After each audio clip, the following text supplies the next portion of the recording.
ఒకప్పుడు ఒక పెద్ద పాత ఇంటి దుమ్ముతో నిండిన చిన్న మూలలో పింటు అనే చిన్న ఎలుక ఉండేది. అది చిన్న పరిమాణంలో ఉండేది, కానీ దాని హృదయం చాలా పెద్దది.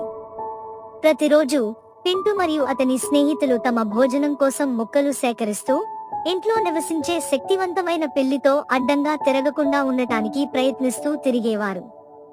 ఒకరోజు వారందరినీ షాక్ కొట్టింది. పిల్లి పింటు యొక్క సన్నిహిత స్నేహితులను బంధించింది. భయాందోళన మరియు నిరాశ ఎలుక సమాజాన్ని ముంచెత్తాయి. కానీ గందరగోళం మధ్య పింటు తన తల్లి ఒకసారి పంచుకున్న తెలివైన మాటలను గుర్తు చేసుకున్నాడు. ధైర్యం పరిమాణం గురించి కాదు, అది ఆత్మ గురించి. మన ధైర్యం మన హృదయాలలో ఉంది, మన శరీరాలలో కాదు.